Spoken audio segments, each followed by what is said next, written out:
I was in the middle of committing crimes against Ciri, and suddenly I stumbled upon a quest in Velen, which I've never talked about before, and part of it is, in my opinion, rather easy to miss. What's more, it contains a couple of references to the books, as well as content that was cut from the game, so I decided to make this video and talk about all that stuff. Alright, it all begins on the road east of Lindenvale. This is the part which most of you likely know about. You meet this gentleman who's stuck beneath his cart, screaming for help. Help! Oh, by the gods, save me! Funny thing here is that if you decide to turn around and leave, he will actually beg you not to. Take mercy! Please, don't leave me here! But if you decide to step in and help, it turns out that he's been transporting plague victims. Here's what he says. They'd have eaten me alive for certain. Corpses must have drawn them. Thank you for not leaving me there. Seems luck's with me at times after all. Luck? Guess things could be worse. You get infected recently? That why you haul corpses? What? No, it's me job. Well paid too. Thing is, you're not a witcher or a mage, so you're not immune. I'm no foul mutant, thank the gods. But no worries, nay. It's just, well, no illness ever holds me. Now the first interesting thing here is actually part of what Geralt said. He claims that mages are immune to diseases. When I heard that, I was immediately reminded of a scene from the Blood of Elves book and a bit of a theory I have about it, which reminds me that I'll have to revisit that book before Season 2. But back on topic, at some point, Triss gets sick. It's quite unpleasant and messy at times, but on one occasion she is wondering what exactly is it that afflicts her, what kind of illness. She proposes a few diseases to Geralt, and he counters her by asking how it's possible since mages should be immune to that sort of thing. Then Triss basically dodges the question, walks away or pretends she hasn't heard him or something. So back when I was reading that, I had a theory in mind that Triss is essentially playing dirty. That she made herself or allowed herself to somehow become sick. All this in an attempt to get closer to Geralt, because it certainly has that effect. He cares for her, he's close to her during that time. And there were also hints back when they were at Kaer Morhen that she may be trying to use the fact that she's close to Ciri to get even closer to Geralt, and we do know that she used a bit of magic to help seduce him at one point, so I wouldn't put it past her to eat a raw potato or some equivalent of that and use it to her own advantage. Die. Now there is also the fact that she is allergic to magically enhanced potions, but I don't think that it's at any point implied that mages get their immunity to diseases thanks to magical elixirs or something like that. Besides, it is Triss herself who reveals her allergies to Geralt, so if that was the reason why she isn't immune, I think she would have just said so. I don't know. Tell me what you think about this whole thing and whether you can come up with any other sources or explanations in the books of how and why are mages immune to diseases. But let's get back to the quest. How did this happen? Axle snapped first. So, I poked me head underneath, see if I could fix it. Then out of the blue, a howl from the woods. My mare reared as if a wolf had already clinched her hind. The cart tipped and whoa, the cargo fell right on top of me. Your horse run off? Aye, damn thing bolted. Ain't that my luck? If it don't rain, a wagon of stiffs pours on me head. We can decide to either leave the guy to his troubles or help him by burning down his cart. Here are both options. Need to figure out the cart yourself. I gotta go. You've helped me greatly all the same. Thanks again and Godspeed. Now, to find that daft horse and get the stiffs back on the wagon. Gonna need a new cart. Gotta burn this one, soon.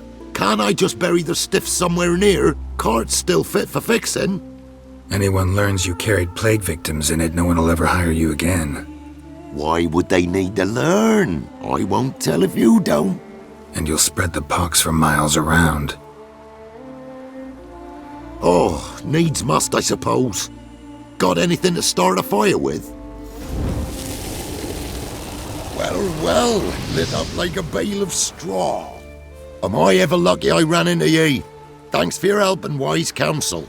Here's some more. Go home, burn those clothes, and scrub yourself thoroughly. Yo, sure, but I tell you true, no blight could touch me. Sure hope so. Farewell. Fucking hell, that stinks. Now what you may have missed is the follow-up to that, because quite some time later, based on my experiments it's about 10 to 12 days later, and you need to spend these days away from this location. If you just meditate in close proximity to him, the quest won't progress any further. So after that amount of time has passed, the guy will disappear, and so will the cart in case you burned it down.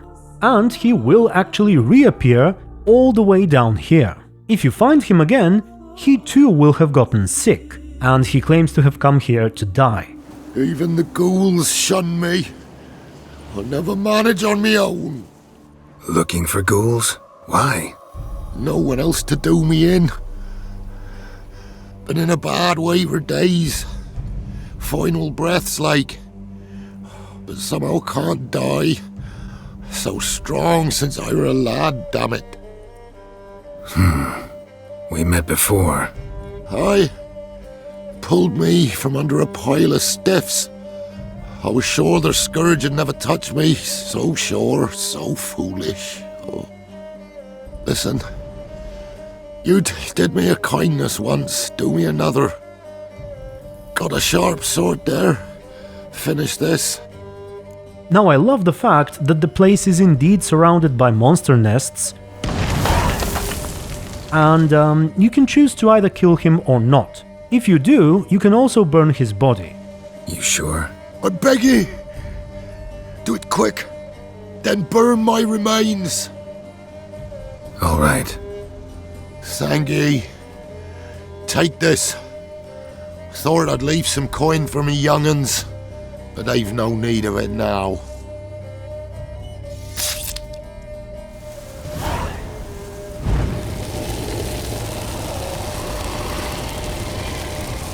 And the other choice, like I said, is to refuse to kill him.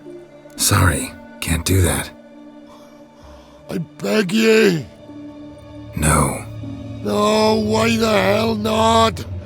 You disgusted, afeard of your conscience. God's damn it, do it quick. I'll pay ye. If you won't, get out of my sight. Let me die in peace. Now what I find curious here is that he claimed several times how resilient he is. First, that he's apparently immune to diseases. Yo, sure, but I tell you true, no blight could touch me. Which turns out not to be the case, I suppose. But then he also said that for some reason he just won't die. Been in a bad way for days. Final breaths like. But somehow can't die. And if you spend some time meditating, either close by or away from this place and come back, even after a month, he is still alive.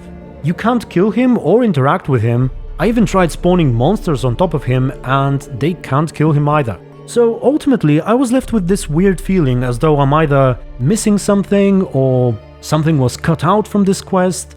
For example, the choice you made earlier of either burning or leaving the cart with the plague victims doesn't seem to change anything, and neither does the choice to kill him, let him live, or burn his body. So I pondered about it for a while, and I was suddenly reminded of my previous video.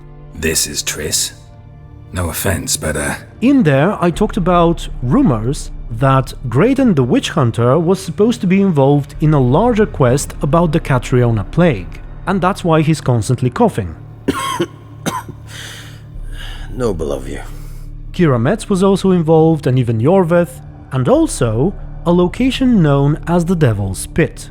And what do you know, the place is actually not too far from where you first meet this guy. There is no mention of where these bodies came from or where they were going, but I find it likely that they were at some point in development related to the Devil's Pit, which itself was supposed to be a kind of repurposed hospital or a refuge for victims of the Catriona plague. his genitals. We ought to inspect those. I see. You clearly find gonads fascinating. I fear I don't share your passion. The place itself doesn't really serve any purpose now, other than house bandits, but if you use mods or console commands or just about anything you can that will help you move through the locked gates, you can explore what's inside, and it is rather interesting. What we have here is quite the large cave system. There are multiple chests and herbs you can loot, there are several beds where people were probably treated somehow, but there is also a more demonic side to it, I suppose, hence the name. Apparently, there was supposed to be a Nilfgaardian medic, who, against the Emperor's orders, dabbled in demonology or something like that. And it was all in an attempt to cure or modify or do something with the Catriona, which is likely the same plague these bodies were infected with. And you can in fact find weird stuff inside the caves, like a torture chair, cages, a giant double horn thing, a mysterious looking doorway which appears to be walled off, piles upon piles of burning bodies, possibly plague victims or human sacrifices, and even a freaking Stargate or whatever this thing is. So yeah, it would have been interesting to see whether this quest was connected to the Devil's Pit. I guess we may never know. Another thing to note is that this gentleman might be suffering from smallpox instead. The word pox is used by Geralt once throughout the quest, And you'll spread the pox for miles around. He calls the victims plague victims, and by the way, so does the in-game codex. Anyone learns you carried plague victims in it, no one will ever hire you again. There is no pox mentioned in there, but I suppose the smallpox could be referred to as a plague as well. But back to the Catriona, to answer a few questions which arose when I mentioned the plague in my previous video. They were sparked mostly by me saying that Ciri was behind it. She really is the reason why the plague is in this world. She actually traveled to our world, on a few occasions in fact, in the books, and at one point she ended up at a port, likely in our Middle Ages, which was full of dead people and animals and whatnot, all of which apparently died because they were infected with what appears to be the bubonic plague. Before she could leave though, a flea latched onto her clothes, a flea which would then infect a Nilfgaardian rat, which would be brought to the Northern Realms by a ship called Catriona, and then a cat would eat the rat, and from there it would spread to people as well. Fun fact is that the Pesta, or the Plague Maiden, in The Witcher 3 may be a subtle reference to the books as well, because she too was killed by rats. And she was involved with the mage who was studying the Catriona. So yeah, there are all of these interesting connections, which at one point may have been part of an overarching plot which brings them all together, but I suppose we may never know. So with that, I think I'm done. As always, let me know what you thought of everything I talked about, and whether you've heard even more details surrounding the plague and the Devil's Pit and the cut content and all that stuff. Okay, I thank you very much for watching, special thanks to my supporters and YouTube members, and until the next video, stay tuned and be good. I always keep my word. As do I. Your reward